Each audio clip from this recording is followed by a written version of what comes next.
네, 오늘은 에베소서 마지막 장인 6장입니다. 6장에서 바울은 하나님의 완전한 전투 장비로 무장하라고 말합니다. 즉 영적 전쟁을 계시하고 있는데 에베소서의 마지막 장 6장에서 왜 바울은 영적 전쟁으로 이 서신을 마칠까요? 저는 여기에 대해서 많이 생각을 해보았습니다. 자, 그것은 왜냐하면 에베소서는 그리스도의 몸, 즉 교회가 그리스도의 몸이라는 걸 계시하고 있고 또 교회의 건축에 대해서 말하고 있죠. 우리의 체험 가운데 볼 때 몸을 보기 시작할 때 여기에 전쟁이 있다는 것을 알게 됩니다. 자, 제가 한번 그림을 그려봤는데요. 자, 출애굽기에 보면은 이 세 장소가 있죠. 이집트, 광야, 그리고 가나안입니다. 이스라엘 백성은 이집트에서 살다가 광야로 이렇게 홍해를 건너서 광야로 오게 됩니다. 광야에서 이스라엘 백성들은 만나를 40년 동안 먹었죠. 그리고 가나안에 들어오면서 이제 만나가 그치고 가나안 땅의 그 풍성한 소산물을 먹게 됩니다. 자, 이 가나안 땅, 이 땅으로 하나님은 이스라엘 백성을 인도했는데 그렇다면 이 가나안 땅으로 하나님이 왜 이스라엘 백성을 인도했을까요? 자, 그것은 이 가나안 땅이 건축을 위한 땅이기 때문입니다. 뭐라고요? 건축을 위한 땅. 네, 건축을 위한 땅이에요. 즉, 이 가나안 땅에 하나님은 그분의 거처, 그분의 집인 그 성전을 이 가나안 땅에 건축하기 위해서입니다. 그래서 하나님은 이 가나안 땅의 그 모든 풍성을 이스라엘 백성들이 누림으로 하나님의 집을 건축하길 원했던 거예요. 자, 그런데 이 가나안 땅에 들어가서 이 땅을 차지하기 위해서 이스라엘 백성들은 가나안 그 7 족속과 전쟁을 치르게 됩니다. 그래서 이 땅을 차지하기 위해서는 반드시 전쟁에서 이겨야 해요. 그래서 우리가 이 가나안 땅은 성경에서 바로 그리스도를 상징합니다. 물론 광야에 있는 이 만나도 그리스도를 상징하죠. 그렇지만 우리가 만나를 먹으면 먹을수록 더 풍성하고 더 깊은 그 심오한 그리스도를 누리게 되죠. 그래서 우리가 더 깊고 심오하고 풍성한 그리스도를 누려야만 이 그리스도로 우리가 충만해져서 우리가 바로 그분의 거처, 그분의 집이 되는 겁니다. 그런데 우리가 풍성하신 이 그리스도를 누리기 위해서는 반드시 전쟁을 치러야 돼요. 왜? 이것을 반대하기 때문에. 가나안 7 족속으로 상징되어진 이 악한 자들, 사탄, 악한 영들이 그리스도에 대한 그 누림을 방해하기 때문입니다. 그러므로 영적 전쟁은요, 절대적으로 생명이신 그리스도를 누리기 위한 거예요. 가나안 땅을 차지하기 위한 전쟁이에요. 자, 그러니까 그리스도를 생명으로 우리가 누리는 것은 쉬운 문제가 아니라는 것을 말하고 있는 거죠. 그러니까 만나를 먹을 때는 우리는 큰 전쟁을 보지 못해요. 자, 우리가 교회 생활 가운데 이제 처음 들어왔을 때 주님을 누리잖아요. 아주 좋아요. 교회 생활도 달콤하고 성경을 읽고 또 지체들과 만나서 교통하고 이러한 것이 굉장히 큰 누림을 주죠, 우리에게. 이러한 누림이 계속해서 지속될 때 우리 더 크고 더 깊고 또 풍성한 그리스도를 보게 돼요. 체험하게 됩니다. 그것이 뭐냐면 우리가 가나안으로 점점 들어가는 거예요. 측량할 수 없는 풍성을 가신 그리스도 안으로 들어가는 거죠. 그것이 이제 에베소 3장 8절에 나오는 측량할 수 없는 그리스도의 풍성을 전하기 위해서 바울이 이제 전한다고 바울이 말하고 있는 겁니다. 그게 측량할 수 없는 풍성이신 그리스도. 이것이 바로 가나안 땅입니다. 구약에 있어서는. 그래서 이러한 그리스도를 이제 누리기 위해서 누리려고 할 때 우리는 여기에 대적이 있다는 걸 알게 됩니다. 즉 이제 집에서도 어떤 문제가 있게 돼요. 가정에서도 이 누림을 방해하는 거죠. 뭔가가 가족이 그럴 수도 있고 또는 어떤 환경이 우리로 하여금 주를 누리지 못하도록 뭔가 방해할 수 있어요. 그리고 교회 생활도 마찬가지예요. 교회 생활이 좋다가 이제는 뭔가 교회 생활에 문제가 생기게 됩니다. 이것을 방해해요. 무엇이? 어떤 교회 안에 어떤 형식이, 종교가 이제 보이기 시작하죠. 점점점 생명을 이신 그리스도를 깊이 누리면 누릴수록 우리는 생명을 반대하는 어떤 형식과 조직과 그리고 어떤 종교를 보게 돼요. 교회 안에서. 그럴 때 우리는 전쟁을 해야 되죠. 싸우지 않으면 생명신 그리스도를 누릴 수가 없게 되는 상황이 우리에게 펼쳐지는 거예요. 그런 걸 체험해 보신 적이 있는지 모르겠습니다. 그리고 반드시 체험해야 돼요. 우리가 전쟁을 할 줄 모른다면 아직도 우리는 가나안 땅에 들어오지 못한 거예요. 여전히 광야에서 여전히 어떤 만나를 먹으면서 혼과 영을 왔다 갔다 하며 살고 있는 거겠죠. 그렇지만 우리가 더 깊은 어떤 누림 안으로 들어오게 될 때 온통 전쟁이라는 것을 알게 됩니다. 교회에서도, 가정에서도, 직장에서도 전쟁하지 않으면 생명이신 그리스도를 누릴 수 없게 됩니다. 더 깊고 심오하고 풍성한 그리스도를 누릴 수 없게 돼요. 네, 그래서 이제 바울은 에베소서 마지막 장에서 하나님의 완전한 전투 장비로 무장하라고 말합니다. 왜? 그리스도의 몸을 건축하기 위해서. 우리는 풍성하신 그리스도를 누려야 하기 때문이에요. 그래서 전투, 이러한 전쟁이 필요한 것은 전적으로 생명이신, 측량할 수 없는 풍성이신 그리스도를 누리기 위한 전쟁입니다. 그래서 우리가 이제 또 다른 얘기를 해보자면, 이제 몸을 건축한다라고 말할 때 이것은 어떤 외적인 문제가 아니에요. 몸이라는 것은 뭐죠? 그리스도의 몸은 그냥 교회가 그리스도의 몸이죠. 바울이 교회를 그리스도의 몸이라고 말한 것은 교회가 바로 그리스도 그분의 충만이라는 거죠. 그분 자신의 어떤 확장, 그분 자신의 재생산이라는 거예요. 자, 그래서 이걸 이제 우리는 그리스도의 몸을 건축해야 하는데 어떻게 건축할 수 있는가 하면 그리스도의 풍성을 누림으로 건축할 수 있죠. 그런데 그리스도의 풍성을 누림에 있어서 아까도 말했지만 반대하는 많은 악한 영들과 많은 사람들이 이제 우리의 눈에 보이게 됩니다. 우리의 교회 생활에서 마찬가지예요. 우리가 우리 자신을 주의 회복이라고 부르든 뭐라고 부르든 간에 여기도 많은 대적이 있는 거예요. 교회 생활 안에. 많은 종교적인 사람, 그리고 어떤 형식을 주의하는 사람, 생명을 방해하는 많은 어떤 사람과 어떤 형식적인 집회, 형식적인 어떤 우리의 교회 생활, 이런 것들이 이제 우리의 눈에 보이게 되죠. 그럴 때 우리는 이것을 싸워야 합니다. 근데 싸우는데 이것은 외적인 우리의 어떤 천연적인 사람의 능력이나 우리의 어떤 노력으로 이것을 싸울 수가 없어요. 이것은 영적인 전쟁이에요. 그렇기 때문에 바울은 하나님의 완전한 전투 장비를 말하면서 진리의 허리띠, 의의 가슴바지, 화평의 복음, 믿음의 방패, 또 근형의 검, 이런 영적인 전투 장비를 말하고 있습니다. 자, 네, 한번 읽어가면서 이제 우리가 좀 자세하게 보겠습니다. 자, 6장 1절 읽겠습니다.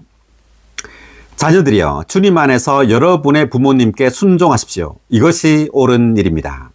한번 읽어볼까요? 자녀들이여, 주님 안에서 여러분의 부모님께 순종하십시오. 이것이 옳은 일입니다.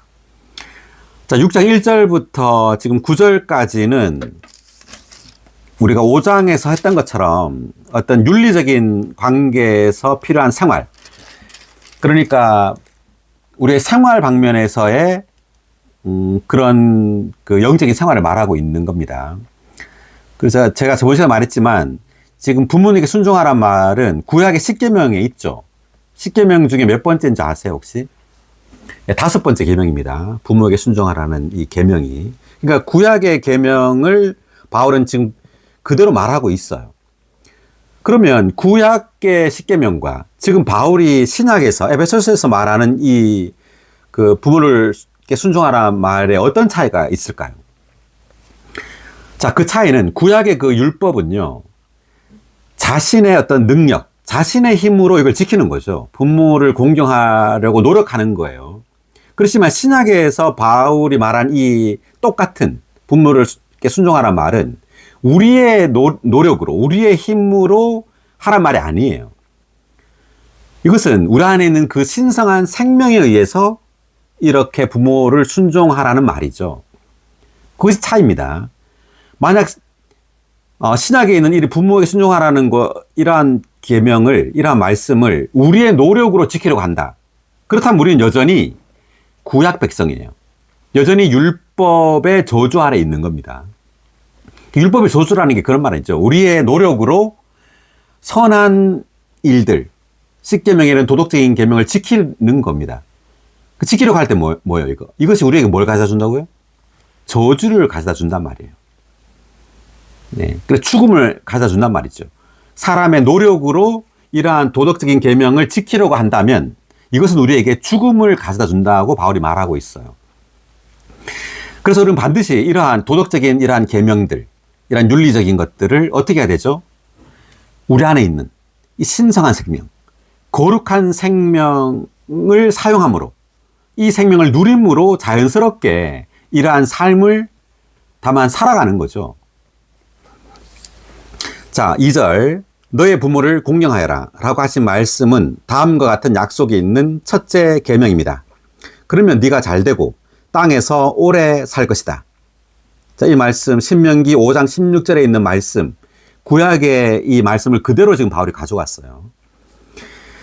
자, 아버지들이여 여러분의 자녀를 화나게 하지 말고 주님의 훈계와 권고로 양육하십시오.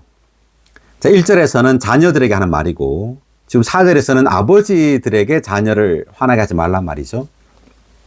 그 다음 5절 노예들이여 그리스도께 하듯이 단일한 마음으로 두려워하고 떨면서 육신의 주인에게 순종하십시오. 자, 이 노예들에게 또 바울은 말하고 있어요. 그 육신의 주인에게 순종하란 말이죠. 이 당시에 지금 노예 제도가 있었죠. 그 바울은 노예 제도를 폐지하려고 노력한 게 아니라 이러한 제도를 그대로 바울은 하나님의 주권 아래서 이러한 제도를 그대로 받아들였어요. 오히려 이러한 제도 아래서 노예들은 육신의 주인에게 순종하라고 말합니다. 그렇기 때문에 우리는 그리스도인들은 지금 이 땅에 있는 어떤 제도가 잘못되었다 할지라도 거기에 순종해야 돼요. 그걸 바꾸려고 하지 말고. 바울은 지금 노예제도에 찬성했을까요? 그렇지 않았을 거예요. 그렇지만 바울은 이것을 바꾸려고 하지 않았다. 사회를 개혁하려고 하지 않았다는 거예요. 우리 그리스도인도 마찬가지입니다. 우리가 뭐 정치적인 일을 한다거나 어떤 사회의 어떤 제도를 바꾸려고 한다거나 그것을 하나님은 원하지 않는다는 겁니다. 있는 그러한 제도와 그러한 권위 아래 오히려 순종하라고 말하죠, 바울은. 아멘. 자, 그 다음 6절. 사람을 기쁘게 하는 이들처럼 다만 눈가림으로 하지 말고 그리스도의 노예들처럼 마음으로 하나님의 뜻을 행하십시오.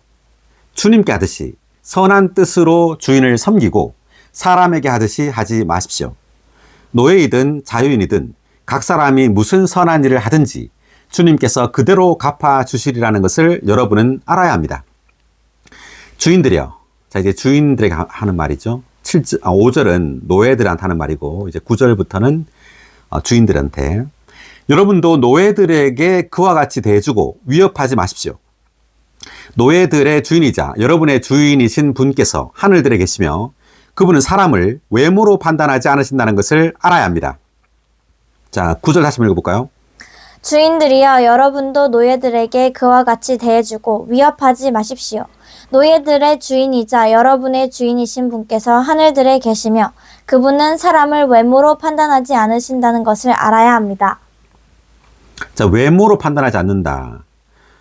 이 외모라는 것은 다 생김새를 가리키는 것이 아니라 어떤 지위. 자, 그 사람의 지위가 뭐 주인이든 노예이든 그리고 배경이 어떻든 뭐 피부 색깔이 어떻든 뭐 인종이 어떻든 뭐 그런 것으로 판단하지 않는다는 거죠, 하나님은. 하나님은 그 마음을 보시는 거예요. 이런 어떤 사회 제도 아래에서조차도 존중하라는 거죠. 주인이라 할지라도 노예들에게 위협하지 말라는 거예요. 여전히 주인도 누구 아래 있어야 돼요? 하나님의 권위 아래 있어야 합니다. 네, 우리가 어떤 뭐 대통령이라고 쳐요, 우리가. 할지라도 우리의 대통령, 우리의 왕은 누구예요? 하나님이죠. 하나님의 그 권위 아래에 있어야 해요. 그럴 때 진정한 권위가 나오는 거예요. 교회 생활도 마찬가지입니다. 우리가 장로든 뭐 명칭이 어떻게 됐든 간에 우리가 머리가 아니죠. 머리는 주님이에요. 유일하신 머리입니다. 그분이. 그 머리 대신 아래에 있을 때 우리에게 진정한 권위가 나오는 거예요. 그렇지 않고 나 자신의 권위를 사용하려고 할 때 이때 문제가 생기는 겁니다.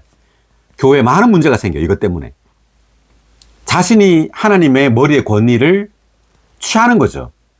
마치 사탄과 같은 겁니다. 사탄도 내가 보좌에 앉으리라 이렇게 말했죠. 그러니까 주님이 보좌에 계신 유일한 머리이신데 하나님의 그 보좌에 그 머리의 권위를 취하려고 했기 때문에 그 천사 장인 루시퍼가 사탄이 된 거예요. 그래서 우리도 마찬가지인데 우리도 가정에서도 우리가 가장이라 할지라도 우리는 반드시 주님의 머리 대심 아래에 있어야 해요. 그분의 권위 아래에 있을 때 그 가정은 참된 평안을 가지게 되죠. 그렇지 않고 뭐 내가 아버지라고 해가지고 내 권위를 마음대로 사용한다거나 너희들은 내 말을 들어 막 이렇게 강압적으로 또 나의 권위를 남용할 때 그때 그 가정은 불행하겠죠. 그래서 우리는 유일한 권위가 하나님이라는 것을 알아야 합니다. 아멘. 네, 그럴 때 참된 권위가 나오는 거예요. 그래서 마태복음 8장인가요? 거기 보면은 백부장이 이제 그런 말을 하죠. 주님한테 자기 종이 이제 병들었을 때 주님이 집에 가서 고쳐주려고 했을 때 그 백부장이 하는 말이 이제 우리 집에 오지 말고 말씀만 하시라고 이렇게 말하죠. 그러면서 하는 말이 나도 권위 아래에 있는 사람으로서 가라고 하면 가고 오라고 하면 옵니다. 이렇게 말을 합니다. 그러니까 나도 권위 아래에 있다. 이렇게 말하죠. 나에게 권위가 있다 이렇게 말 안 하고 나에게 권위가 있기 때문에 가라고 하면 가고 오라고 하면 옵니다. 이렇게 안 하고 나도 권위 아래에 있다 이렇게 말합니다. 권위 아래에 있으므로 권위가 자기에게 있다는 거죠. 나도라는 말은 예수님도 권위 아래에 있다는 것을 암시하는 거예요. 예수님도 하나님의 권위 아래에 있는 거죠. 그래서 주님도 스스로 아무것도 하지 않는다 그랬어요. 항상 하나님 아버지의 권위 아래서 말하고 행동했던 거예요. 자, 그렇고요. 자, 이제 10절부터 그 영적 전쟁이 나옵니다. 10절 마지막으로 말합니다. 주님 안에서 그리고 그분의 강한 권능 안에서 굳세어지도록 하십시오. 아멘. 다시 한번. 마지막으로 말합니다. 주님 안에서 그리고 그분의 강한 권능 안에서 굳세어지도록 하십시오. 아멘. 자, 이제 10절부터 영적 전쟁. 영적 전쟁을 위한 하나님의 완전한 전투 장비로 무장하라고 바울이 지금 말하고 있어요. 자, 우리가 그 출애굽기 28장을 보면요. 성막에 대한 계시가 먼저 나옵니다. 성막에 대한 어떤 계시가 나오고 난 다음에 아론의 그 제사장 의복에 대해서 이제 그 뒤에 나와요. 자, 한번 볼게요. 출애굽기 28장.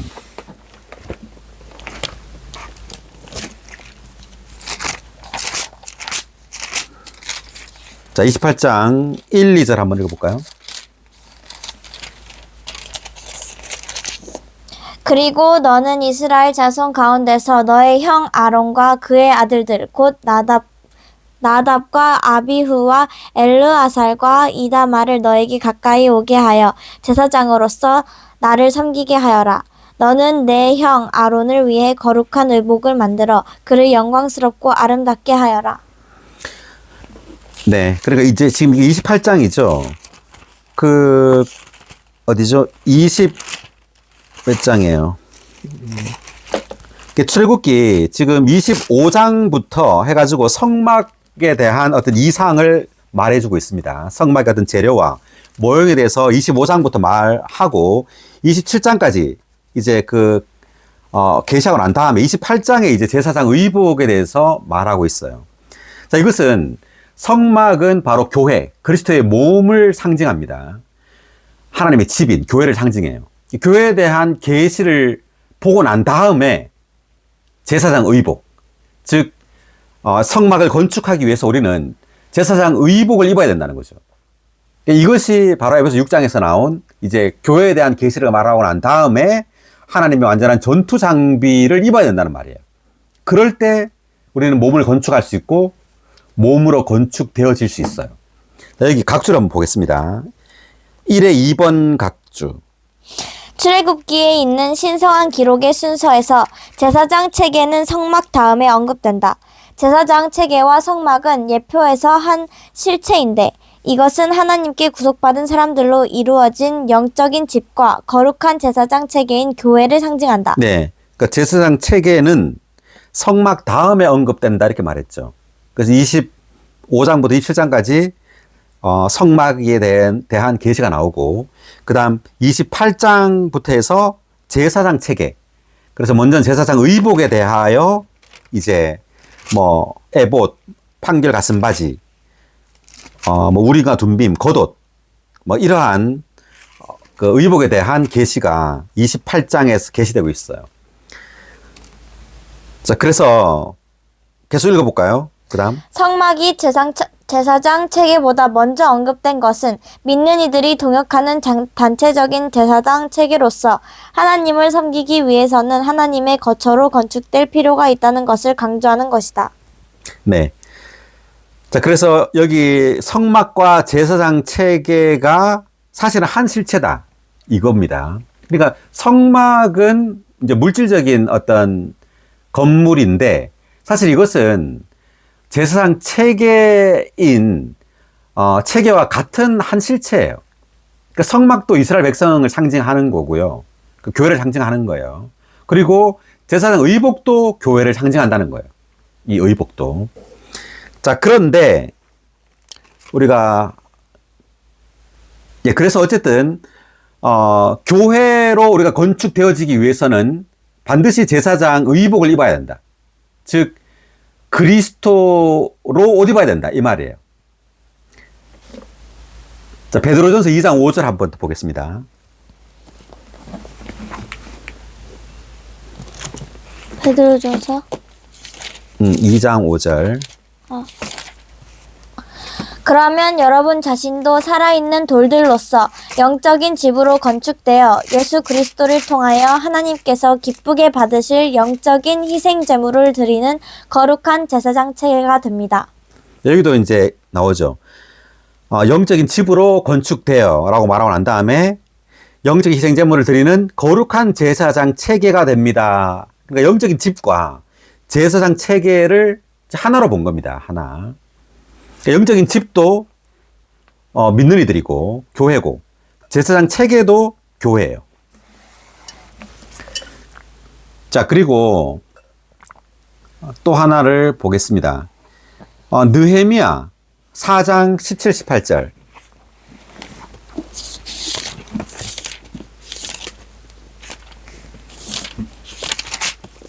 구약 4장 4장 17, 18. 성벽을 건축하는 이들과 짐을 운반하는 이들은 일하는 동안 한 손으로는 짐을 나르고 다른 한 손으로는 무기를 잡았다. 건축자들의 경우는 각자 자기 칼을 옆에 차고 건축하였으며 나팔을 부는 이는 내 곁에 있었다. 그러니까 성벽을 건축한다. 그러니까 성전을 건축하면서 성벽을 건축하는데 일하는 동안 한 손으로는 짐을 나르고 다른 한 손으로는 뭘 잡았다? 무기. 네, 무기를 잡았다고 말하죠. 그리고 18절에 보니까 건축자들의 경우는 각자 자기 칼을 옆에 차고 건축하였으며 라고 되어 있습니다. 칼을 차고 건축했단 말은 우리가 건축을 관심하고 이제 그리스도의 몸을 건축하려고 할 때 여기에는 이 건축을 방해하는 원수가 있단 말이에요. 그래서 전쟁을 하면서 건축해야 된단 말이죠. 전쟁할 줄 모른다는 것은 우리가 여전히 생명이 어리다는 것을 의미하고 전쟁을 보지 못하고 있다. 그리고 그리스도의 몸이 뭔지를 여전히 모르고 있는 거예요. 그래서 우리가 더 깊이 그리스도를 누리게 되잖아요. 그러면 이제 다른 지체들을 관심하게 됩니다. 그리고 그들에게 생명을 공급하고 싶어 해요. 뭘 공급하고 싶어 한다고요? 생명. 내 생명을. 그러니까 나만 이제 누리다가 만나를 나만 먹다가 이제는 이것을 내가 먹은 이 만나를 다른 이들에게도 공급하고자 하는 갈망이 생기는 거예요. 그럴 때 이것을 방해하는 어떤 원수, 대적이 있게 됩니다. 싸워야죠. 싸우지 않으면 우리 다른 이들에게 생명을 공급할 수 없고요. 또 우리는 더 깊은 풍성한 그리스도를 누릴 수가 없어요. 그러므로 건축할 수 없게 되는 거죠. 그래서 교회 안에 이 그리스도의 몸을 보고 몸을 건축하려는 갈망을 가진 이가 필요해요. 자, 이런 사람들이 바로 생명이 자란 사람이죠. 자란 사람이고 이기는 자예요.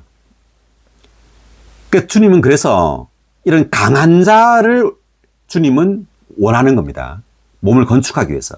그래서 바울은 지금 6장 10절에서 주님 안에서 그분의 강한 권능 안에서 굳세어지도록 하십시오라고 말하고 있죠. 자, 여기 한번 보겠습니다. 그 사무엘상 이기는 자 사무엘이 나오는데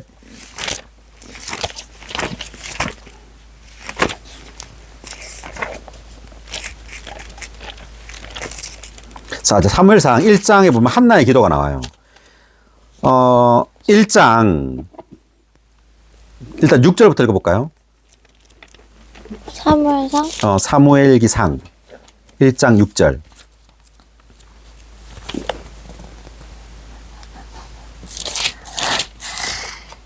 6절? 여호와께서 한나의 태를 닫아 놓으셨으므로 한나의 경쟁 상대 분인나는 그녀를 몹시 화나게 하며 괴롭혔다. 그러니까 엘가나라는 남편이 있었는데 그 남편에게 두 아내가 있었어요. 하나는 분인나, 하나는 한나인데 분인나는 이제 자녀가 있었어요. 그런데 한나는 자녀가 없었습니다. 그런데 이 한나의 경쟁 상대 분인나 이 아내는 이 한나를 몹시 화나게 하며 괴롭혔어요. 분인나가. 그런 바람에 한나는 어떻게 했냐면 10절 읽어볼까요? 한나는 혼이 괴로워 여호와께 기도하며 많이 울었다. 여호와께 어떻게 했다고요? 기도했다. 기도하며 많이 울었다고 나오죠. 혼이 괴로워. 왜 괴로웠냐? 분인나가 하도 괴롭히니까. 그래서 우리에게 어떤 환경이 이렇게 있어요. 주권적으로 나를 괴롭히고 화나게 하는. 이게 뭐냐 하면은 그런 거죠. 이제 교회 생활을 하다 보면 나를 화나게 하고 괴롭히는 어떤 사람이 있을 수도 있고 어떤 환경이 있을 수 있어요. 있는데 우리가 생명이 자랄 때 뭔가 몸을 관심하고 다른 지체를 관심하게 될 때 나를 괴롭히는 어떤 종교적인 뭐 자매나 종교적인 어떤 형제가 있을 수 있어요. 네. 그럴 때 우리는 하나님께 기도하게 되죠. 기도하는데 이제 11절 볼까요? 한나가 서원하며 말하였다. 오 만군의 여호와님, 만일 여호와께서 참으로 이 여종의 고통을 돌아보시고 저를 기억하시어 이 여종을 잊지 않으시고 이 여종에게 사내 아이를 주신다면 그 아이의 일생을 여호와께 바치며 그의 머리에 삭도를 대지 않겠습니다. 그 한나는 이제 기도를 하면서 울었는데 이제 아이를 달라는 거죠. 근데 어떤 아이냐면 사내 아이라고 말했습니다. 사내 아이를 주신다면 그 아이의 일생을 여호와께 바치며 그의 머리에 삭도를 대지 않겠습니다. 이렇게 말했습니다. 이 사내 아이, 이게 뭐냐면 아주 강한 아이예요. 사내 아이란 말은. 그래서 사실 한나는 이런 기도를 통해서 한나는 강해져요. 그래서 한나가 바로 사내 아이로 출생한다고도 말할 수 있어요. 사내 아이인 사무엘이 된다 이렇게 말할 수 있는 겁니다. 영적인 우리의 체험을 볼 때 우리가 한나라면 우리가 기도를 하잖아요. 그래서 어떤 이러한 괴롭히는 환경, 이러한 환경이 내가 주님을 추구했기 때문에 발생하는 겁니다. 내가 생명을 추구하고 몸을 관심했기 때문에 이러한 환경이 나에게 오는 거예요. 그렇지 않고 내가 관심이 없다. 교회도 관심이 없고 생명을 잘하는 데도 관심이 없다면 이런 환경이 안 와요. 그런데 몸을 보고 뭔가 생명을 관심하고 다른 이들을 목양하려고 하고 뭔가 그러려고 할 때 어떤 어려움이 발생한다는 거죠. 그럴 때 나는 간절하게 이렇게 울면서 주님께 기도하게 돼요. 어떤 기도? 사내 아이를 달라는 기도. 네. 다시 말하면 이기는 자가 되고자 하는, 그리스도의 몸의 건축을 위하여 이기는 자가 되고자 하는 어떤 갈망을 갖게 된다는 거죠. 더 큰 갈망을. 그래서 머리에 삭도를 대지 않는다는 말은, 이제 삭도를 대지 않는다는 말은 머리를 길게 한다는 말이죠. 머리를 안 깎는다는 말이잖아요. 길게 한다는 말은 삼손이 이제 머리가 길기 때문에 그에게 그 초자연적인 능력이 있었죠. 근데 머리를 자르는 바람에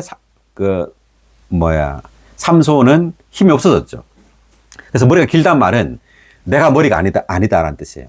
머리를 덮었다는 뜻이죠. 머리가 길단 말은 주님이 머리시다라는 뜻입니다. 그러니까 주님이 머리시다. 내가 보좌에 앉아 있지 않다. 나의 모든 결정은 주님으로부터 와야 돼요. 나의 모든 권위는 주님으로부터 와야죠. 스스로 나의 권위, 나의 능력을 발휘하는 것이 바로 내가 머리를 취하는 거예요. 그래서 머리 삭도를 내지 않겠다는 말은 주님의 어떤 권위와 주님의 말씀에 순종하겠다는 말입니다. 그래서 우리의 교회 생활, 우리의 어떤 그리스도인의 생활은 나실인이어야 합니다. 이렇게 우리가 생명이 자랄수록 더 우리 자신에게 권위가 있어지는 게 아니에요. 생명이 자라면 자랄수록 우리는 더 주님의 머리 되심 아래 생활하게 되죠. 더 겸손하게 되고. 그렇지만 많은 경우, 많은 그리스도인들을 보면 교회 생활 오래 하고 또 많은 체험이 있게 되면 스스로 권위를 가지려고 하죠. 스스로 높아져요. 그래서 어떤 교만하죠. 그냥 말투나 어떤 것에 있어서 그렇게 되는데 그렇게 돼서는 안 되고 우리는 갈수록 생명이 자랄수록 주님의 머리 되심 아래 있어야 합니다. 아멘. 할렐루야. 자, 그래서 결국은 사무엘을 낳게 됩니다. 그래서 이 사무엘이 이제 이기는 자인데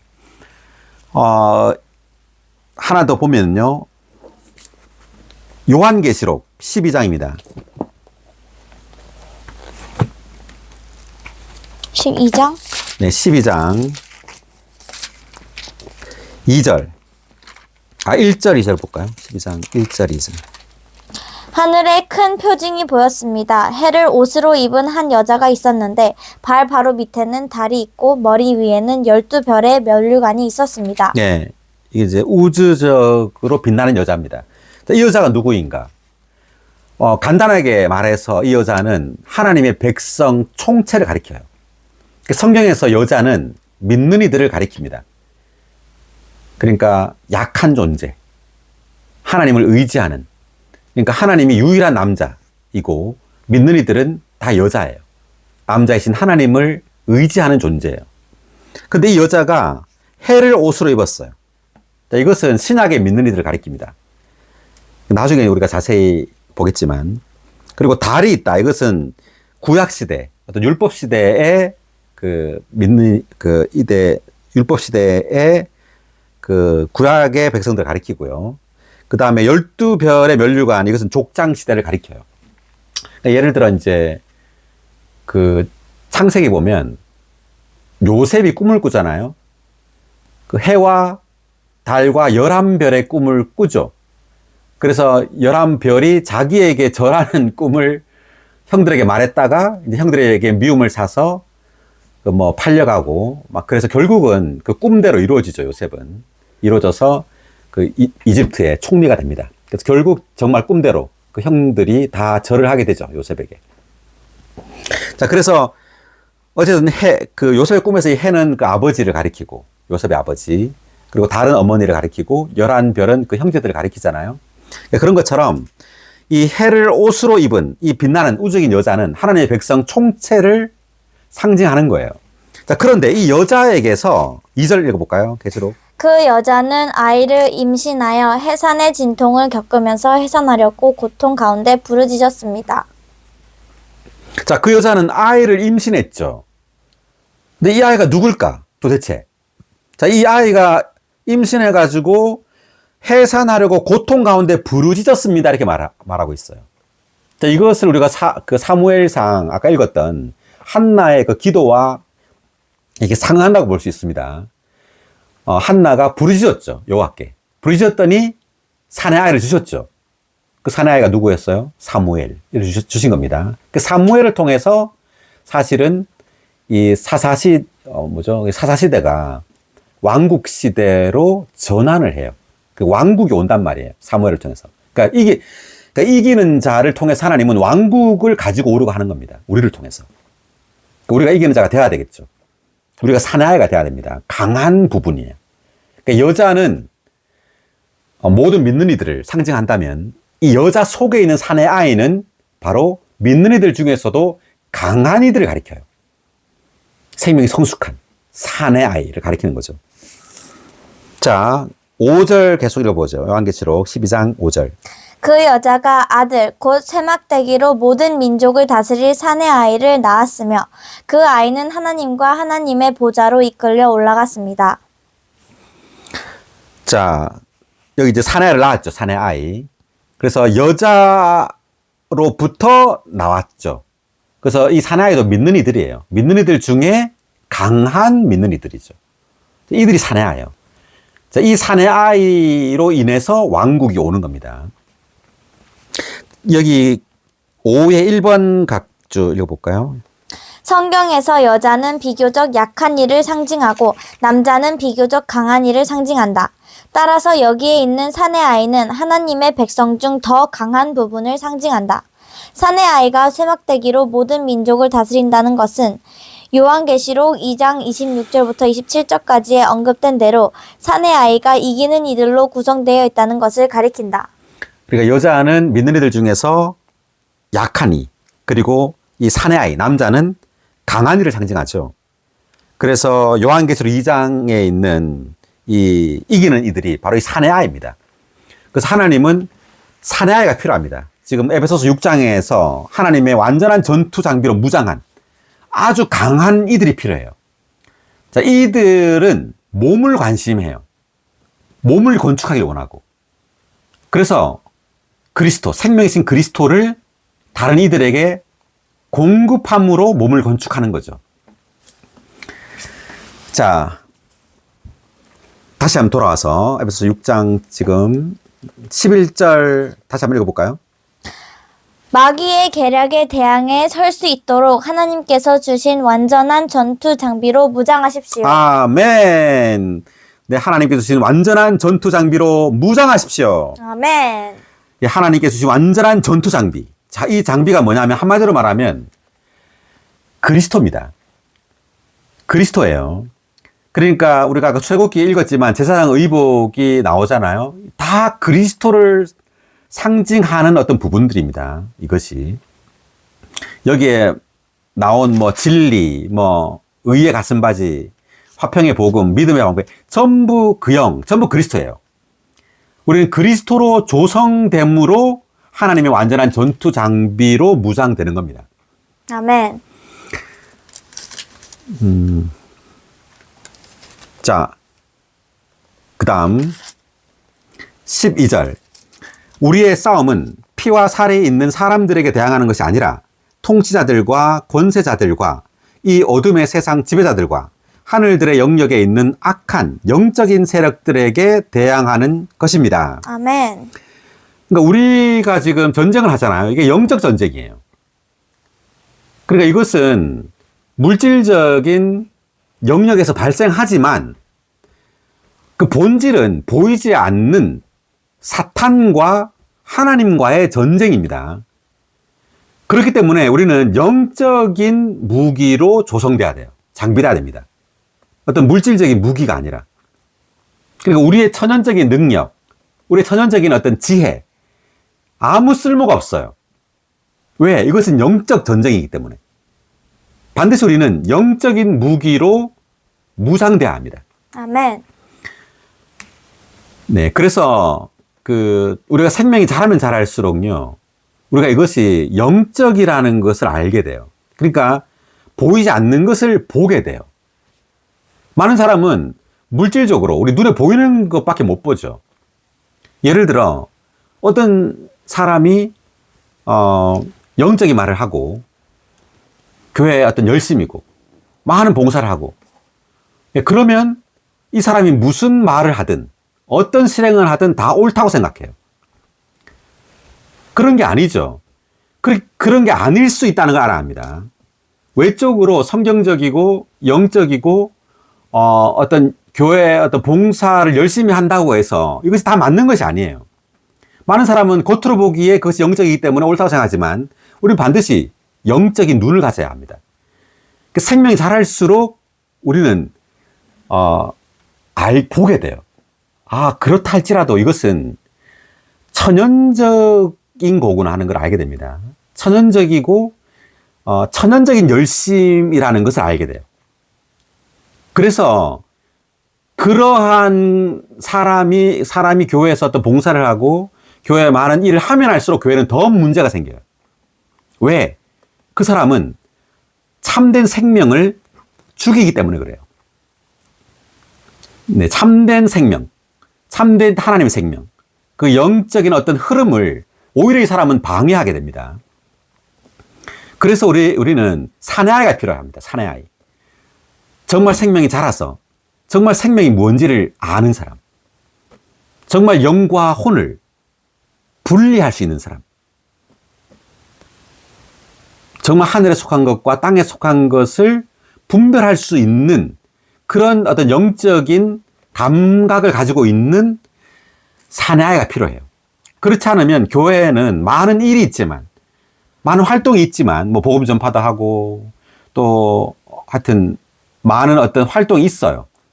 집회도 막 가고 있지만, 교회는 아주 황폐할 수 있다는 것.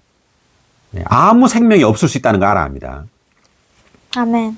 왜? 이것은 영적인 전쟁이기 때문에. 자, 13절입니다. 그러므로 하나님께 주신 완전한 전투 장비로 무장하십시오. 그것은 여러분이 악한 날에 대항할 수 있도록 하기 위한 것이며 또한 모든 것을 다 처리한 후에도 서 있도록 하기 위한 것입니다. 아멘. 자, 우리 하나의 이제 구약의 그 다윗의 예를 한번 들어보겠습니다. 사무엘상 17장.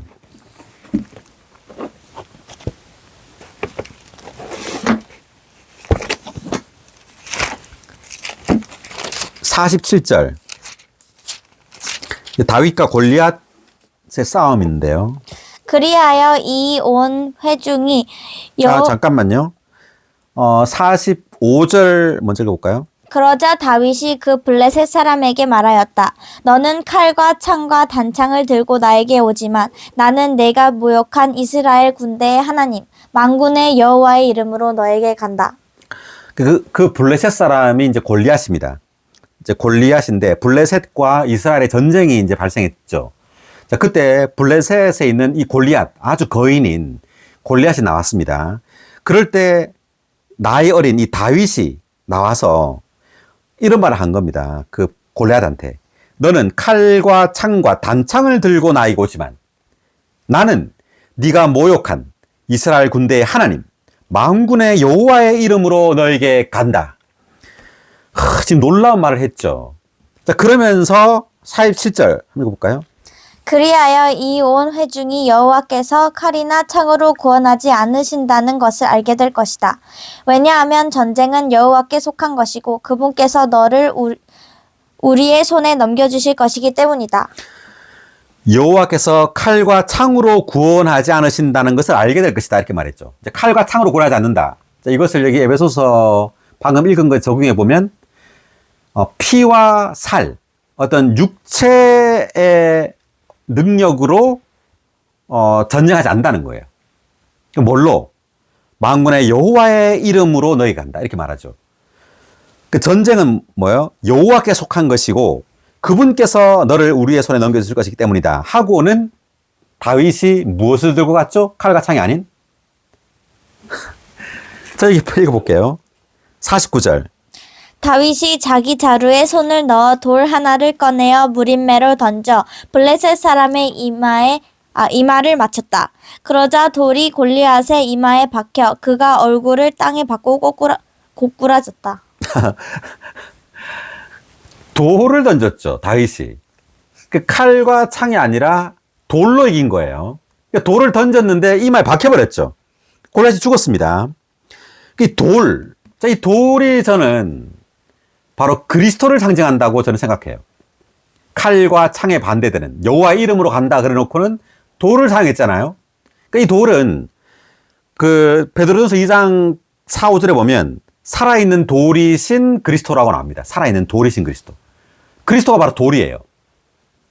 그러니까 이 전쟁을 왜 하느냐 하면 지금 에베소서에서는 그리스도의 몸을 건축하기 위해서 전쟁하는 거예요. 그러니까 이 돌을 사용했다. 돌이 바로 건축을 위한 돌이죠. 그러니까 돌이신 그리스도로 조성돼야 하는 거예요, 우리는. 그러니까 우리는 돌이신 그리스도로 조성돼야 돼요. 그럴 때 이 돌이신 그리스도로 우리는 전쟁하는 겁니다. 아멘. 네. 뭐 하여튼 제 해석이 맞는지 틀린지는 모르겠지만 저는 그렇게 지금 해석을 하고 싶어요.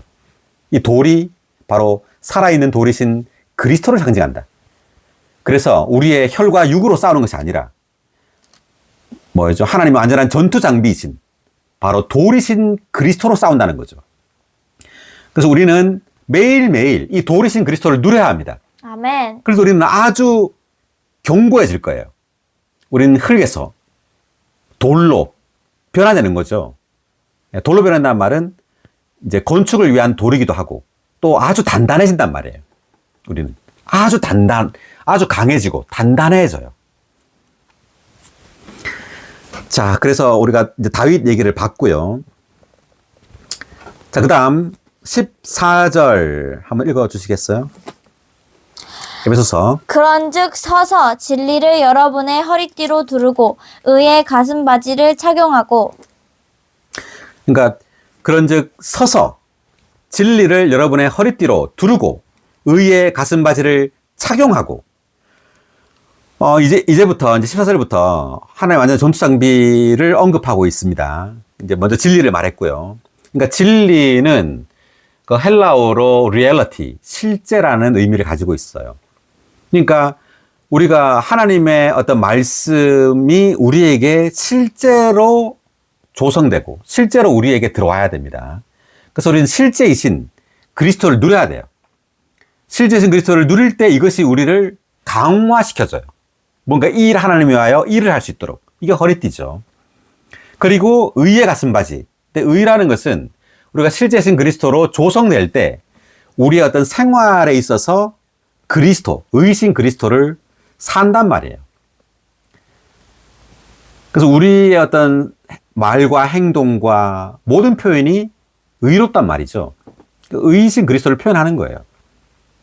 이게 가슴바지란 말은 가슴이 의미하는 것은 이제 양심을 말하는 건데 그 사도행전 보면은 내가 하나님과 사람에게 양심이 거리낌이 없도록 행동했다 이런 말이 나오죠.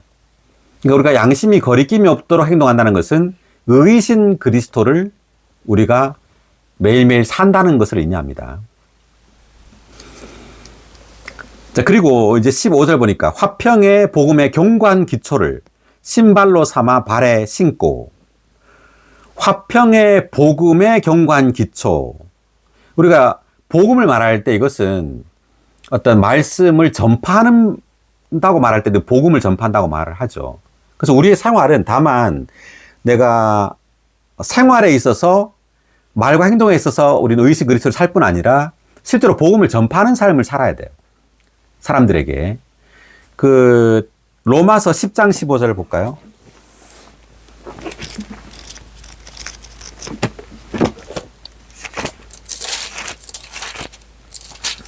또 보냄받지 않았다면 어떻게 선포할 수 있겠습니까? 성경의 좋은 일들에 대한 소식을 전하는 사람들의 발이 얼마나 아름다운가 라고 기록된 것과 같습니다. 네, 좋은 일들에 대한 소식을 전하는 사람들의 발이 얼마나 아름다운가. 우리의 발이 아름다우려면 우리가 뭘 해야 되죠? 복음을 전해야 된다 이 말이죠. 그래서 여기에 이제 진리, 그 다음 의가 나오고 그 다음 복음으로 신을 신어야 된다. 이렇게 바울이 말을 하고 있어요. 그 다음 16절. 이 모든 것 위에 믿음의 방패를 잡으십시오. 그 방패로 악한 자의 모든 불화살을 꺼버릴 수 있을 것입니다. 아멘. 다시 한번. 이 모든 것 위에 믿음의 방패를 잡으십시오. 그 방패로 악한 자의 모든 불화살을 꺼버릴 수 있을 것입니다. 자, 여기서 믿음이 필요하다. 그러니까 주님에 대한 어떤 믿음이 필요해요. 우리가 이제 그리스도인의 어떤 생활을 하면서, 그리고 많은 환경이 있겠죠. 그리고 몸을 건축하기 위해서 또 다른 이들을 목양하고 어떤 교회 생활을 하기 위해서 많은 어떤 반대와 박해가 있을 겁니다. 그럴 때 우리는 주님을 믿어야 돼요. 네, 이것이 이제 믿음의 방패입니다. 그 히브리서 4장 2절 볼까요?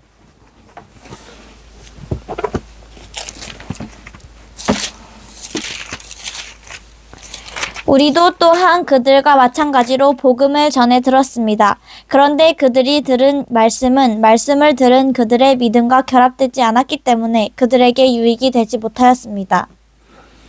그러니까 이것이 그 바울은 지금 뭐죠?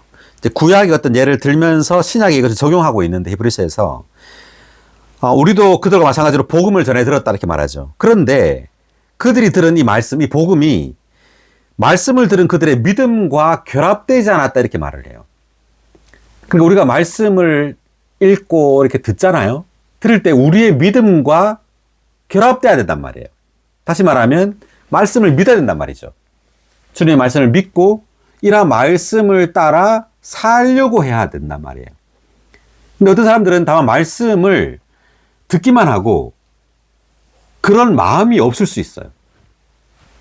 그렇기 때문에 지금 그 바울은 히브리서에서 그 구약의 광야에서 수많은 사람이 쓰러져 죽었다.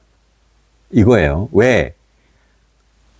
주님께 말씀을 들었지만 이 말씀이 그들의 믿음과 결합되지 않았기 때문에, 다시 말하면 이 말씀을 믿지 않았기 때문에, 순종하지 않은 거예요. 환경을 봤지 주님을 믿지 않은 거예요. 다시 말하면 환경이 어려우면 그냥 불평을 한 겁니다. 원망하고. 우리도 마찬가지예요. 우리도 그리스도인의 생활을 할 때 환경이나 어떤 어려움이나 박해가 올 때 우리는 반드시 주님을 믿어야 되죠. 말씀을 믿어야 돼요. 그렇지 않고 환경이 어렵다고 해서 좌절하고 또 남을 원망하고 불평을 한다면 그 이스라엘 백성과 마찬가지로 우리도 목표에 도달하지 못하고 그 안식에 도달하지 못하고 광야에서 이스라엘 백성들은 쓰러져 죽었죠. 다. 그런 것처럼 우리도 패배한 믿는 이가 될 거고 몸을 건축하지 못한단 말이죠. 자, 그 다음 17절. 그리고 온갖 기도와 간구를 통하여 구원의 투구와 그 영의 검을 받아들이십시오. 그 영은 하나님의 말씀이십니다. 아멘. 아멘. 다시 한번. 그리고 온갖 기도와 간구를 통하여 구원의 투구와 그 영의 검을 받아들이십시오. 그 영은 하나님의 말씀이십니다. 자, 여기 구원의 투구라고 했는데, 이 투구는 이제 머리에 쓰는 거잖아요. 그래서 이제 생각을 말하는 거예요. 우리의 생각이 구원돼야 된다. 생각이, 이 세상 사람들은, 그 타락한 사람들은 생각이 부패했잖아요. 생각이 나이가 있어요. 그래서 우리 생각이 계속 새로워져야 된단 말이죠. 구원돼야 되고. 그리고 그 영의 검. 믿음은 방패라고 말했고, 16절에서. 17절에서 이제 그 영이 검이라고 말했어요. 공격용 검이죠. 그래서 그 영으로 우린 충만해져야 된다. 여기 17의 3번 각주, 구원의 투구 읽어볼까요, 먼저? 구원의 투구를 받아들이는 것은 악한 자가 우리 안으로 쏘는 부정적인 생각들에 대하여 우리의 생각, 곧 우리의 정신을 보호하기 위한 것이다. 그러한 투구, 그러한 덮개는 하나님의 구원이다. 사탄은 위협, 근심, 걱정, 우리를 약하게 만드는 생각들을 우리 속에 주입한다. 네, 그래서 사탄은 위협, 근심, 걱정, 우리를 약하게 만드는 어떤 생각들을 우리 속에 주입한다는 거죠. 자, 그럴 때 이제 하나님의 구원이 필요한데, 계속 읽어보면. 하나님의 구원은 이 모든 것에 대하여 우리가 가질 수 있는 덮개이다. 이러한 구원은 우리가 일상생활에서 체험하는 구원하시는 그리스도이다. 아멘. 그래서 기도와 간구를 통하여 구원의 투구를 받아들이라. 그러니까 우리가 기도할 필요가 있고, 항상 간구를 통해서 우리는 우리의 생각, 이러한 근심, 걱정, 위협, 이러한 생각으로부터 구원될 수 있다는 말이죠. 아멘. 자, 그 다음 이제 그 영의 검이라고 했는데 이 그 영은 뭘까요? The Spirit. 자, 이 그 영, The Spirit은 바로 생명 주시는 영입니다. 아멘. 할렐루야.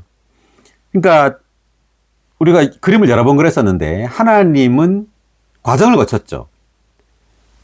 성육신 하시고 죽고 부활하심으로 마침내 마지막 아담이 생명 주시는 영이 되셨습니다. 아멘. 어디에 나오죠? 고린도전서 15장 45절. 네, 아주 좋네. 그래, 좋아요. 고린도전서 15장 45절.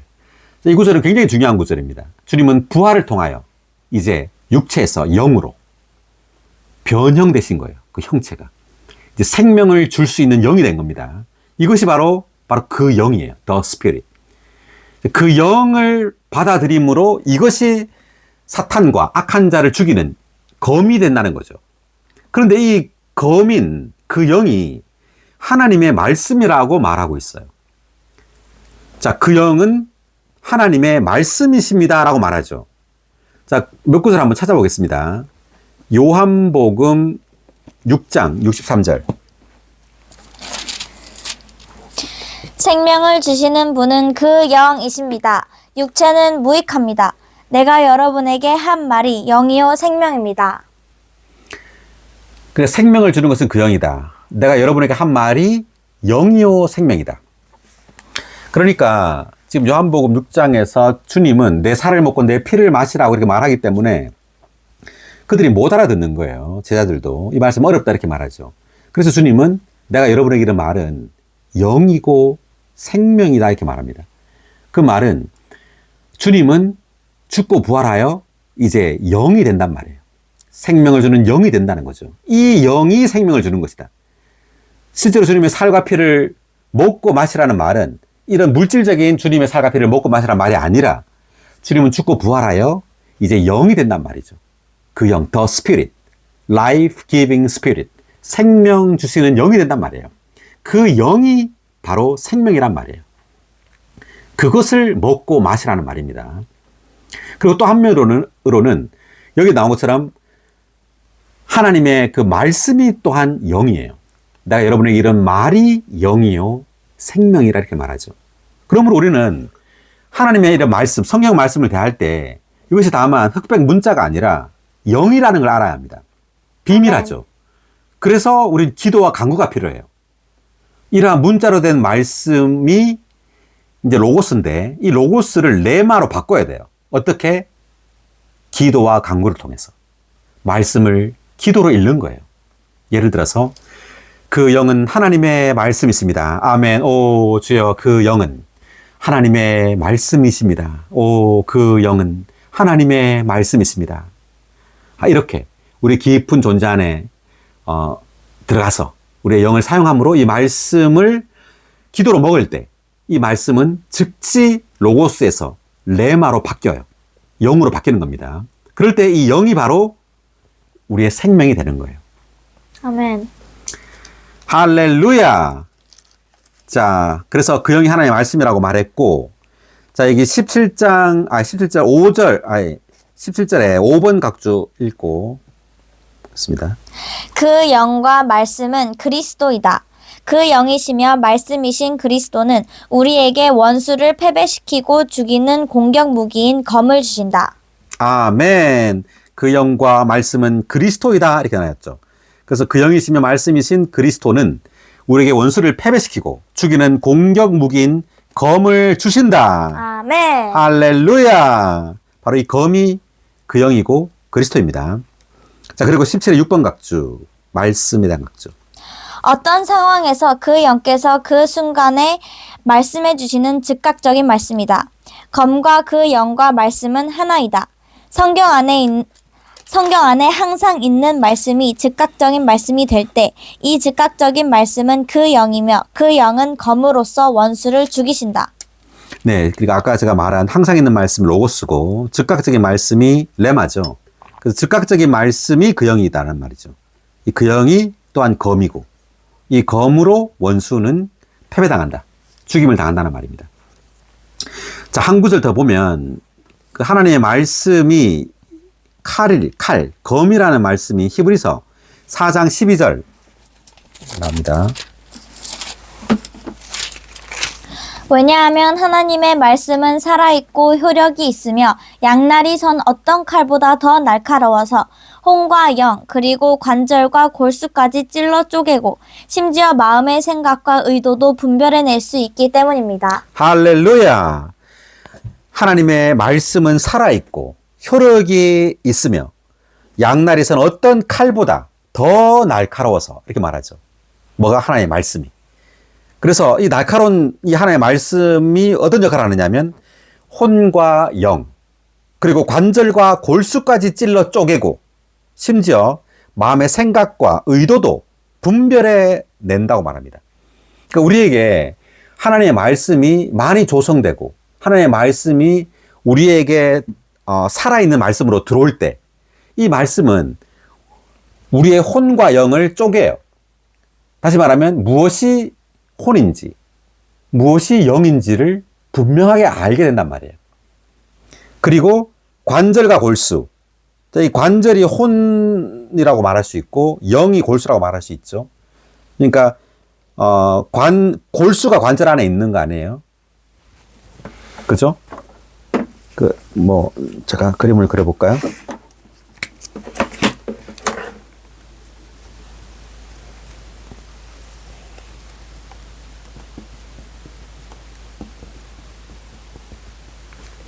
자, 여기 보면 이게 이제 골수고요. 그 바깥에 관절이 있죠.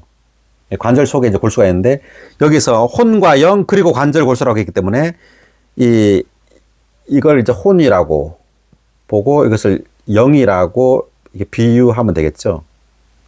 이렇게. 그래서 영이 혼 안에 있단 말이에요. 깊은 곳 안에 영이 있어요. 그래서 하나님의 말씀은 우리를 영 안으로 이끌어요. 깊은 곳 안으로.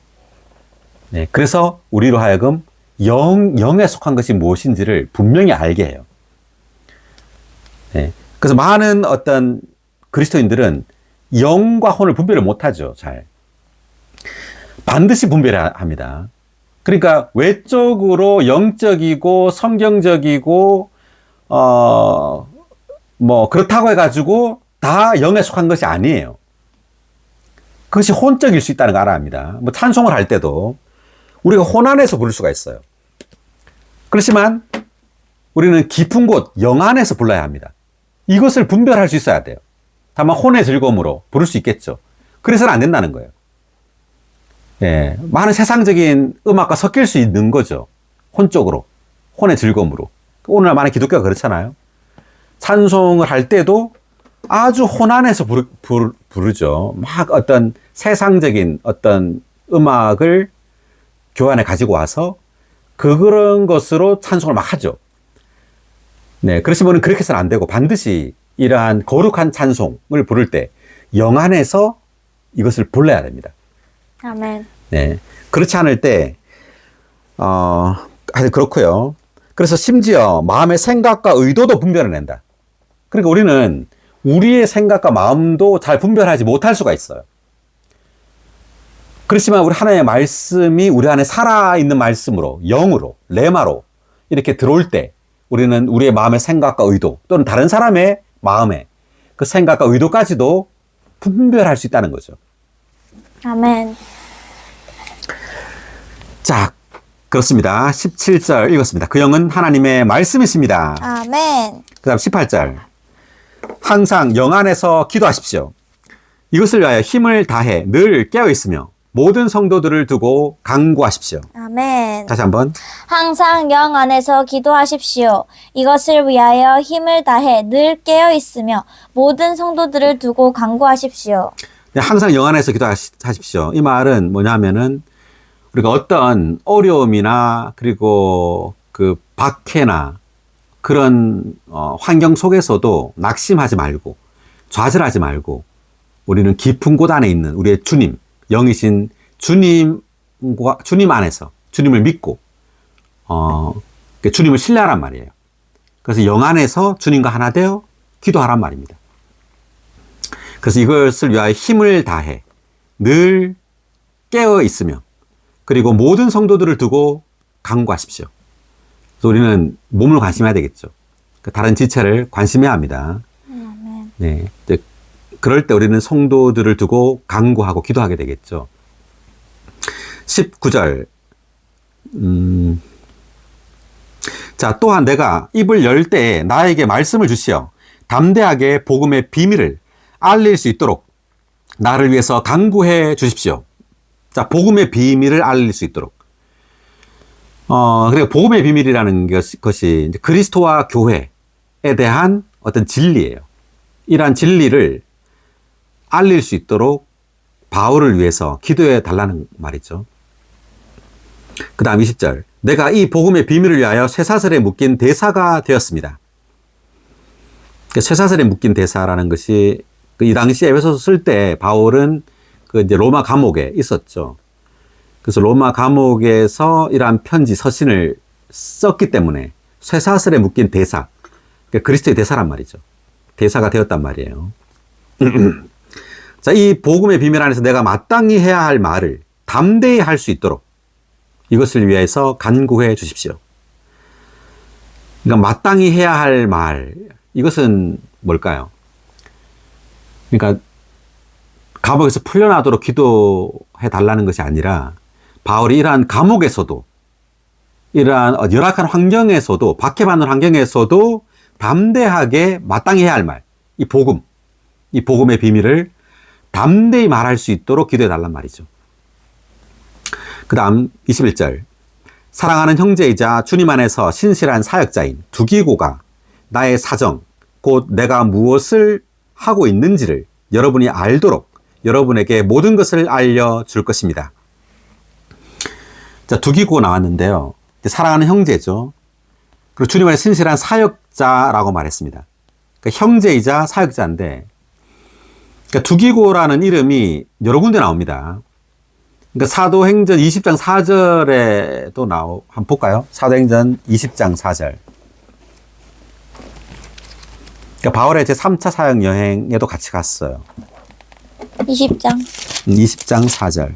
바울과 아시아까지 동행한 사람들은 베레와 사람 브로의 아들 소바더, 데살로니가 사람 아리스다고와 세군도, 더베 사람 가이오, 디모데, 아시아 사람 두기고와 드로비모였다. 네, 아시아 사람 두기고 나오죠. 여기 두기고.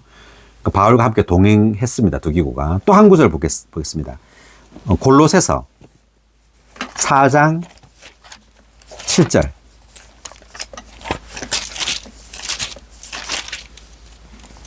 두기고가 나의 모든 사정을 여러분에게 알려줄 것입니다. 그는 사랑하는 형제여, 신실한 사역자여, 주님 안에서 함께 노예가 된 사람입니다. 여기도 나오죠. 두기고가 나의 사정을 여러분에게 알려줄 것입니다. 그리고 이제 두기고를 설명할 때 형제라고 말하고 사역자라고 말하고 노예라고 말합니다. 자, 먼저 우리가 여기서 언급하고 싶은 것이 있는데요. 일단 이제 신실한 사역자. 그러니까 우리가 다 사역자죠. 우리가 다 형제이기도 하고 사역자이기도 합니다. 사역자라고 말한 것은, 주님을 믿고 우리가 형제가 되었어요. 그리고 말씀에 어떤 부담이 있어요. 몸을 건축하고자 하고 다른 이들에게 그리스도를 공급하고자 하는 부담이 있을 때 우리는 이 복음을 가지고 뭐 다른 사람에게 가거나 또는 다른 도시, 또 다른 나라를 갈 수 있죠. 그럴 때 우리는 사역자라고 부를 수 있습니다. 누구나. 뭐 사역자가 정해진 것이 아니라. 그래서 이것은 어떤 칭호가 아니죠. 사역자. 뭐 사역자를 따로 정해두고 이 사람은 사역자. 이게 아니죠. 그래서 우리가 교회를 볼 때 뭐 성경에는 장로라는 명칭이 있고 집사라는 명칭이 있지만 이것이 다만 칭호가 아니라는 걸 알아야 돼요. 하나님은 다만 칭호를 줄 의도가 없어요. 그러니까 지위를 주고자 하는 의도가 전혀 없습니다. 하나님은 그런 마음이. 모두가 같은 형제라고 말하죠. 그러니까 어떤 칭호나 어떤 지위에 속한 관념을 가져서는 안 된다는 거예요. 뭐 장로라고 할 때도. 근데 그러기가 되게 쉬워요. 어떤 칭호를 줄 때. 뭐 장로다 그러면 좀 높아지겠죠.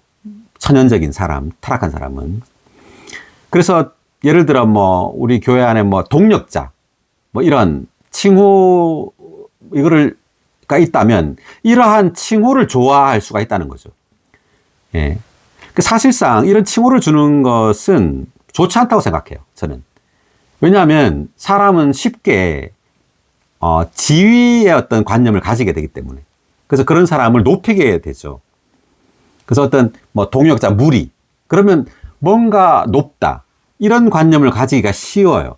그러면 교회는 이제 하락하게 되고 뭐 조직이 되고 뭔가 계급이 될 가능성이 있다는 거죠. 그래서 이런 어떤 것을 칭호를 주는 것은 굉장히 위험하다. 예. 그렇고요. 자, 그다음 나의 사정, 곧 내가 무엇을 하고 있는지를 여러분이 알도록 여러분에게 모든 걸 알려줄 것입니다 했는데, 그러니까 바울의 어떤 일들을 두기고가 에베소에 있는 성도들에게 알려준다 이렇게 말하는 거잖아요. 자, 이것은 한면으로는 어떤 복음의 이를 위한 어떤 움직임을 이 에베소 성도들에게 알려줌으로 그들로 하여금 복음의 일에 대한 부담을 갖게 하려는 의도도 있고요. 또한 이런 교통을 함으로 뭐라 그러죠? 어떤 투명하다 그래야 되나요? 사역의 어떤 일을 투명하게 한다는 거죠. 뭔가 감추는 것이 아니라. 근데 우리도 이제 교회 생활하면서 이렇게 할 필요가 있어요. 무슨 일을 어떤 일을 어떻게 일을 하고 있는지, 네, 사역자가 그렇게 투명하지 않으면 이 거리가 있게 되죠. 이 일은 내 일이 아니야 이렇게 돼 버립니다. 사역의 일이 이건 내 일이 아니고 저 사람들의 일이지 이렇게 돼 버려요. 그래서는 안 되고 우리 같은 부담을 가져야 되죠. 네. 그래서 사역자들 간에도 그리고 성도들 간에도 어떤 투명한 교통이 있어야 돼요. 네. 그럴 때 우리는 사랑과 어떤 관심을 가지게 됩니다. 관심을. 뭐 보고하는 게 아니라. 그래서 이러한 것들은 어떤 관심으로부터 나오는 거예요. 교통은. 자, 그 다음에 22절. 내가 그를 여러분에게 보낸 것은 바로 이 일을 위한 것이며 여러분이 우리의 일을 알도록 하고 또 그가 여러분의 마음을 위로하도록 하려는 것입니다. 하나님 아버지와 주 예수 그리스도에게서 온 평안과 그리고 믿음을 겸한 사랑이 형제들에게 있기를 바랍니다. 다시 한번. 하나님 아버지와 주 예수 그리스도에게서 온 평안과 그리고 믿음을 겸한 사랑이 형제들에게 있기를 바랍니다. 자, 믿음을 겸한 사랑이라 그랬는데 여기 한번 각주를 읽어 보겠습니다. 23회 3번 각주인데 다 읽지 말고요. 그 중간에 보면 여기에서는 믿음과 사랑이 아니고 보이나요? 네, 읽어볼까요? 여기에서는 믿음과 사랑이 아니고 또한 사랑과 믿음도 아니며 믿음을 겸한 사랑이다. 네, 여기 보니까 믿음과 사랑이 형제들이 있기를 바랍니다 이렇게 안 하고 믿음을 겸한 사랑이라고 말했죠. 계속. 이것은 우리의 사랑과 어울리고 사랑을 부축해주는 믿음이 우리에게 필요하다는 것을 가리킨다. 믿음을 겸한 사랑이 필요하다. 이것이 교회에 관한 이 책의 결론이다. 교회는 믿음을 겸한 사랑 안에서 그리스도를 누려야 한다. 이 믿음은 사랑을 통하여 작용한다. 네, 그러니까 서로 영향을 주는 거예요. 믿음이 사랑에 영향을 주는 거죠. 또 이것을 지탱할 수 있다. 지탱한다. 사랑을, 믿음이. 그러니까 우리가 주님을 향한 믿음이죠. 그러니까 주님을 향한 믿음이 성도들을 향한 사랑을 강화시켜주고 지탱할 수 있다라는 거예요. 네. 그래서 우리는 믿음에 있어서 더 강해져야 되고 더 견고해져야 합니다. 그럴수록 성도들을 향한 사랑이 더 풍성해지고 더 강화될 수 있다는 겁니다. 네, 여기까지 읽고요. 나머지는 각자 읽어보시고. 자, 그 다음 24절. 자, 우리 주 예수 그리스도를 부패함 없이 사랑하는 모든 사람에게 은혜가 함께하기를 바랍니다. 아멘. 네, 다시 한번. 우리 주 예수 그리스도를 부패함 없이 사랑하는 모든 사람에게 은혜가 함께하기를 바랍니다. 자, 부패함 없이 사랑한다는 말이 뭘까요? 그러니까 부패한다는 말은요, 그러니까 순수하지 않다. 뭔가 섞여 있다. 혼합돼 있다. 또 거짓되다. 뭐 이런 거를 의미하는 겁니다. 그러니까 우리가 예수님을 사랑하더라도 부패함을 가지고 사랑할 수 있다는 거죠. 다만 순수하게 주님을 사랑해야 되는데 여기에 나의 어떤 이익과 또 사람에 대한 영광을 내가 얻으려고 한다거나 어떤 지위에 대한 어떤 야심이 있다거나 그렇게 해서는 안 된단 말이죠. 그렇게 한다면 은혜가 우리에게 함께하지 않는다.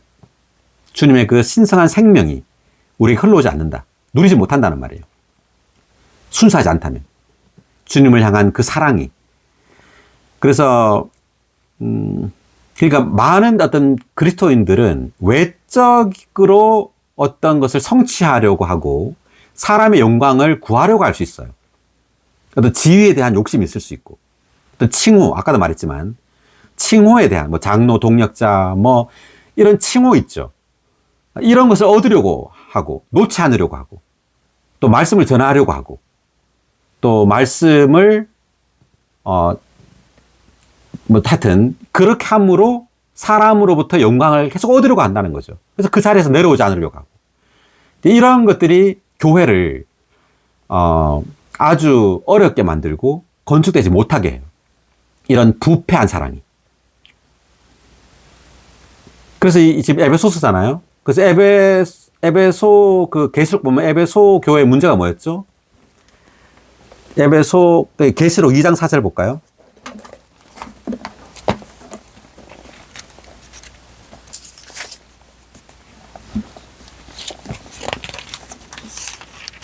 그러나 너에게 책망할 것이 한 가지 있다. 그것은 내가 첫째 가는 사랑을 버린 것이다. 그러니까 에베소 교회에 주님이 책망할 것이 있는데 한 가지가 있다. 그런데 그것이 뭐냐면 첫째 가는 사랑을 버렸다고 말합니다. 첫째 가는 사랑이 뭐냐면 가장 좋은 사랑이에요. 그러니까 2절에 보면 내가 너의 일과 수고와 인내를 안다라고 말했습니다. 그러니까 수고도 하고 일도 하는 거예요. 주님을 위하여. 열심히 해요. 그런데 사랑을 잃어버렸어요. 주님을 향한 사랑을. 이게 어떻게 가능한가? 에베소 교회가 이랬다는 거죠. 주님은. 그러니까 주님이 가장 중요하게 생각하는 것은 우리의 마음이에요. 우리의 마음으로 주님을 사랑해야 해요. 그렇지 않고 하는 모든 수고와 그 일들은 사실 다 하나님의 심판의 대상이 될 수 있어요. 사랑을 잃어버린다면. 가장 중요한 게 사랑이죠. 주님을 향한 사랑이에요. 예를 들어서 그 향유를 부은 마리아 있잖아요. 주님께 향유를 부었어요. 그랬더니 그 유다인가요? 한 말이 뭐죠? 이것을 가난한 자들에게 팔아서 주었더라면 좋았을 걸. 왜 이것을 허비하느냐 이렇게 말했죠. 그러니까 더 중요한 건 뭐냐면 주님을 향한 사랑이 더 중요해요. 가난한 사람을 돕는 게 나쁘다는 말이 아니라 도와야 되죠. 가난한 이들을. 도와야 되는데 더 중요한 것은 그런 일들이 아니에요. 좋은 일들, 선한 일들, 심지어 영적인 일들도 아니에요. 더 중요한 것은 주님을 향한 첫째 가는 사랑이에요. 아멘. 우린 주님과의 어떤 개인적이고 그리고 친밀한 애정어린 그러한 사랑을 누려야 합니다. 그렇지 않으면 이러한 일들이 다 자기의 힘과 노력으로 이르는 일을 다 하게 돼요. 그럼 이것이 뭐가 되느냐면 자기의 자랑이 되겠죠. 다 자기가 한 일이고 다 자기의 자랑이 되는 겁니다. 이것이 교회를 어렵게 하고 무너뜨리는 거예요. 그래서 이제 에베소 교회에 이렇게 주님 말을 했고요. 자, 그 다음에 보면 고린도 전서 16장 22절도 볼까요?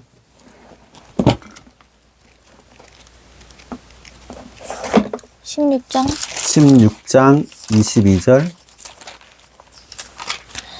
누구든지 주님을 사랑하지 않는다면 저주를 받을 것입니다. 주님께서 오십니다. 네, 고린도전서 16장 거의 마지막 구절에서 누구든지 주님을 뭐라고요? 사랑하지 않는다면 이라고 했어요. 저주를 받을 것입니다. 그러니까 율법의 저주가 있는데, 그러니까 신약에서는, 구약에서는 율법을 지키지 않으면 저주를 받지만 신약에서는 오히려 율법을 지키면 저주를 받아요. 신약에서는. 왜? 율법을 자신의 육체 힘으로 지키기 때문에 이것이 저주를 가지고 오는 거예요. 율법을 지킨다는 말은 나쁜 일을 지키는 게 아니죠. 선하고 영적이고 좋은 일을 지키는 거잖아요. 그러한 것을 하더라도 저주를 받는다는 거죠. 죽음을 가져온다는 거예요. 그래서 신약은 오히려 뭐라 하냐면 주님을 사랑하지 않으면 저주를 받아요. 그러니까 주님을 사랑하는 것이 가장 중요하단 말이에요. 그리고 교회 생활에 있어서 가장 중요한 것은 뭐죠? 주님을 사랑하는 겁니다. 아멘. 네, 주님을 부패함 없이 사랑하는 거예요. 이것이 가장 중요해요. 아멘. 할렐루야. 할렐루야. 네, 24절 한 번 더 같이 읽고 마치겠습니다. 우리 주 예수 그리스도를 부패함 없이 사랑하는 모든 사람에게 은혜가 함께하기를 바랍니다. 할렐루야. 네, 오늘 잠깐만요. 에베소서 오늘 다 마쳤고요. 다음 시간에는 우리가 빌립보서를 하지 않고 창세기를 하겠습니다. 네, 마칠게요.